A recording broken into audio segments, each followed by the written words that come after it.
Good morning my dear friends. අද අපි යනවා පොඩි ගමනක්.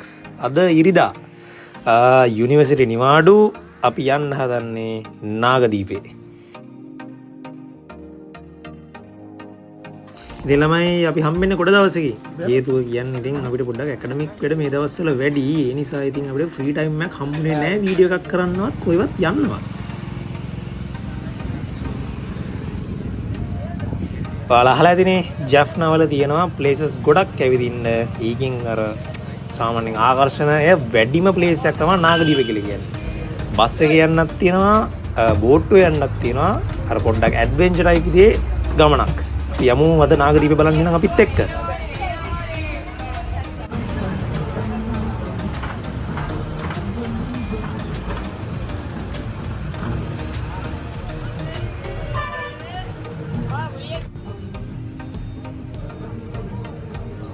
ඉතින් යාළුවනේ නාගදීප යන්න නම් අපි යන්න ඕනේ මෙහෙමයි. ජෆ්නා ටවුන් එකට ඇවිල්ලා ජෆ්නා ටවුන් එකෙන් දෙනවා නයිනදිව් යන බස් එක. ඔය බස් එකේ තමයි අපි නගින්න ඕනේ. කිලෝමීටර් නම් හරියටම ෂුවර් නෑ. නමුත් 35ක් වගේ ප්‍රමාණයක් තියෙනවා.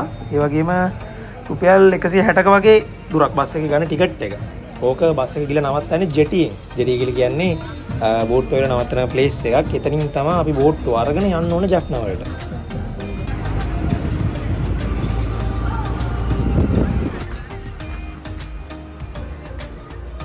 ඉතින් යාළුවනේ පේනවනේ මේ පාරක් විතරම එක දෙපැත්තේ නිකන් පාලමක් වගේ. දෙපැත්තෙම මුහුද තියෙන්නේ. කලබුව වගේ.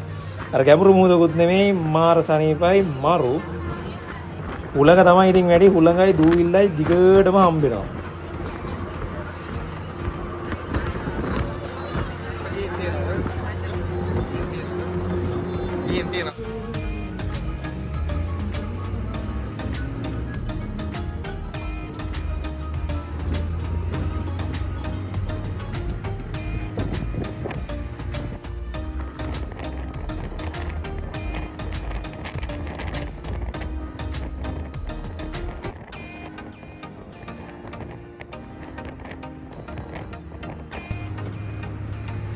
පැය එකයි කාලක විතර ගමනකට පස්සේ වුණ දැන් තමයි අපි ජෙටියට බහින්න ආවේ. පොඩි ප්‍රශ්නයක් වුණා. අපිට යන්න විදියක් නැහැ. පාර වහලා අන්තිමට එක ජෙටිය ගාවට පස්සේ යන්නේ නැහැ කියලා කිව්වා. මේ පාර හදනවයි කියලා.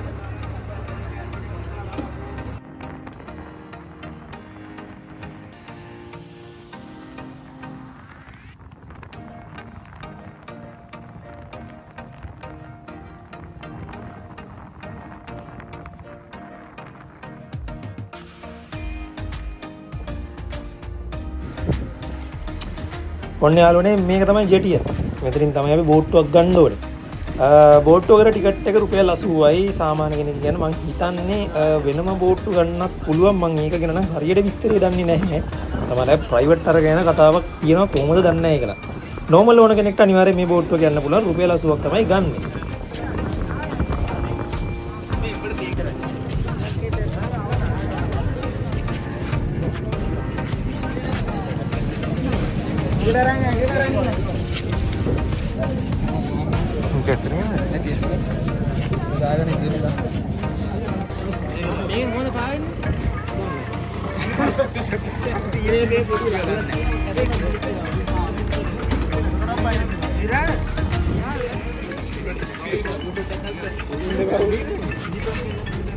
පේනවනේ ඉතින් එහෙම නිකන් ඉතින් බෝට් එක නගින්නත් බෑනේ.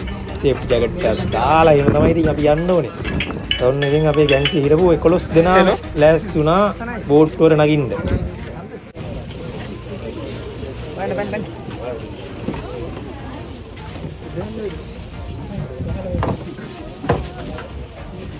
කට්ටිය හැබැයි ඉතින් ගමන පටන් ගන්නකොට නම් කට්ටියම වගේ ඇතුළට තමයි බැස්සේ.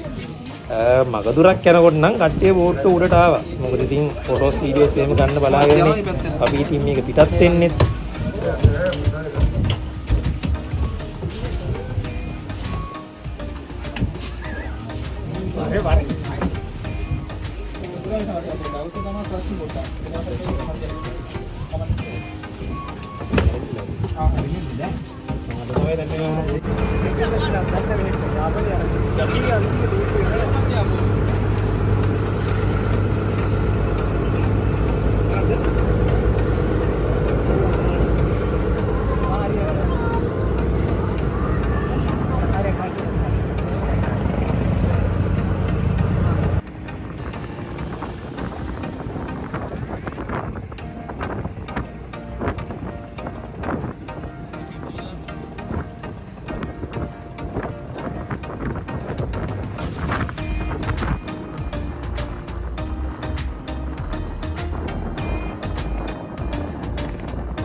මෙතන නයිනතිව් ජැටියේ ඉඳලා නයිනතිව් දූපතට යන්න තියෙන්නේ සාමාන්‍යයෙන් කිලෝමීටර් 3ක් වගේ ප්‍රමාණයක් කියලා තමයි ආරංචි හැරෙන්න නම් තියෙන්නේ.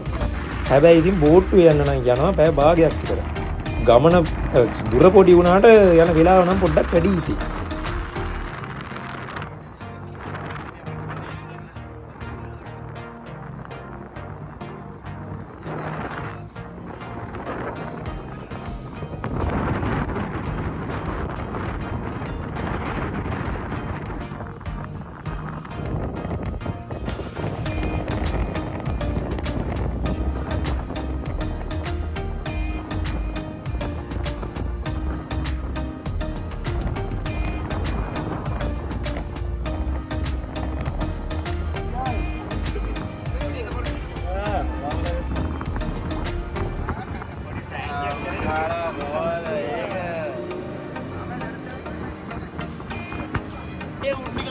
මෙදිකිල්ල පෙන්නන් ගියා වගේ සීන් එකක් තේරුන්නේ නැත්. මේ බාහිරට අපි දාන්න පොඩි බෑන්ක් එකක්. තමයි කරා. ඊළඟ පාරේ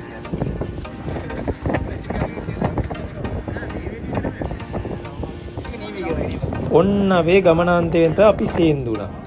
මේක තමයි නයිනදිව් දූපතේ තියෙන ඇතුළට යන ජැටිය. ජැටි දෙකක් තියෙනවා. එකක් අපි ඇවිල්ලා අර එන පිටින් එන බෝට්ටු නවත්තන ජැටිය. අනිත් ජැටිය තමයි එතනින් එළියට යන බෝට්ටු පිටත් වෙන ජැටිය. මේක තමයි ඇතුළට යන බෝට්ටු එන ජැටිය.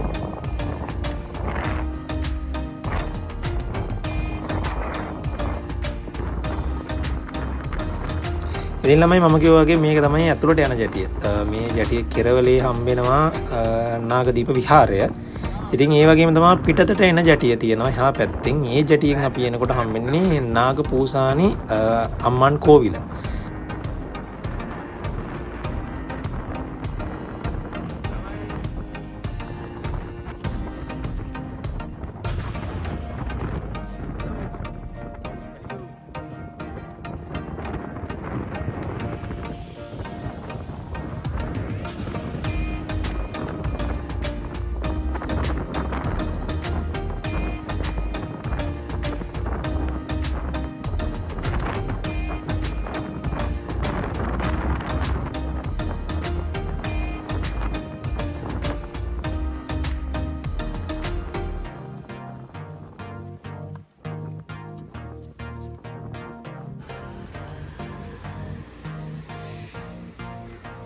ඉතින් ළමයි මේක තමයි නාගදීප විහාරය.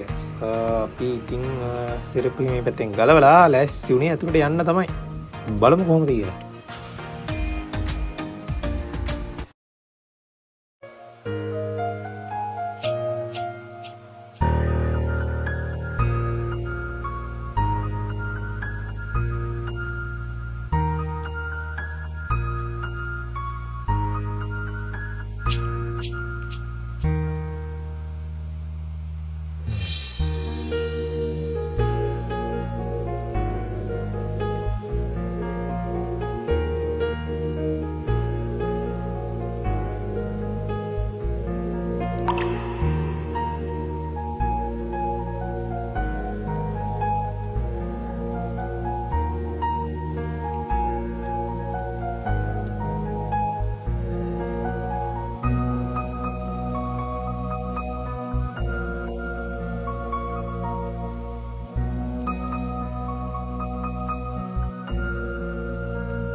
ඉතින් මෙතන සෑහෙන නිස්කලංක පරිසරයක් තියෙන තැනක්.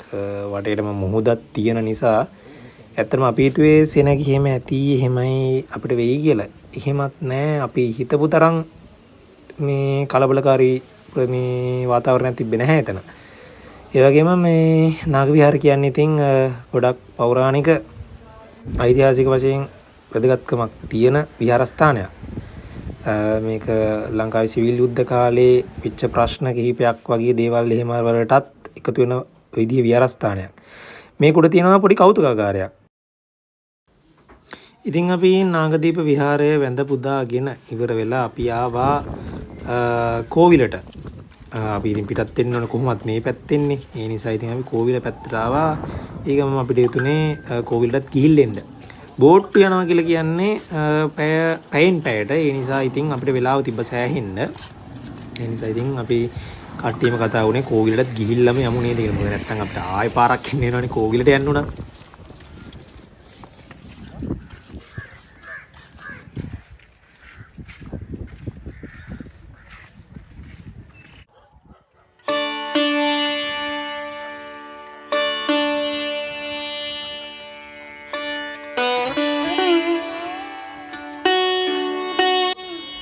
මේ කෝවිල සෑහෙන්න ලොකුයි සහ මේ කෝවිල නම් ඇත්තටම ලස්සනයි. ඒ ගේට්ටුව කියන අර අපි කියන්නේ මීන් යන දොර වගේ එක. ඒක දිනනවා මොකුත් නෑ ලොකුම ලොකුයි මාර ලස්සනයි. ඉස්සරෙන් බලන්නේ අර නිකන් තේජාන්විත මේකක් කෙන විදිහට තමයි කෝවිල හදලා තියෙන්නේ. ඒ කියන්නේ ඔක්කොම කෝවිල්ලගේ හදලා තියෙන්නේ මේ විදිහට තමයි.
අපි කෝවිලට ගියාට පස්සේ ඊට පොඩි ට්‍රීට් එකක් හම්බුණා.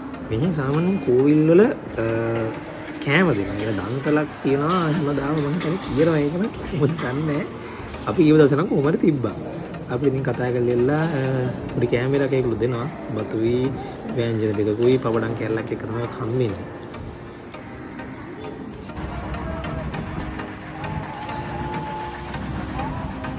මොන ළමයි ඉතින් අපි ඇත්ති වෙන්න රවුම් ගැහුවා නාගදීපෙට වෙලා නාගදීපෙට රවුම් අපි එන්න පිටත් හොඳ වැඩේ කියන්නේ ළමයි අපි එන්න ලෑස්ති වෙනකොට අපි ආවේ එතෙන්ට 3:45 විතර.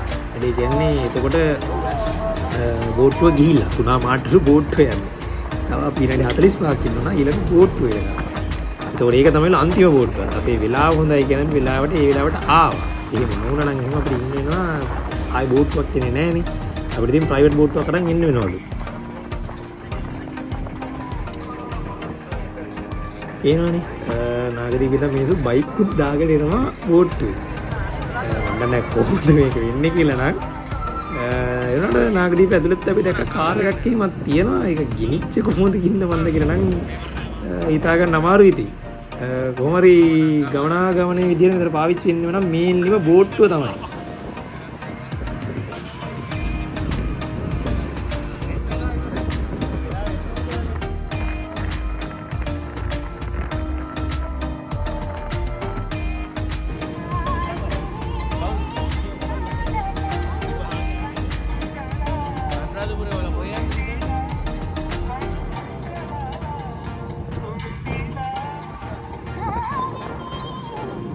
ඉතින් මගේ යාළුවනේ අපේ නාගදීප ගමන මෙතනින් ඉවරයි.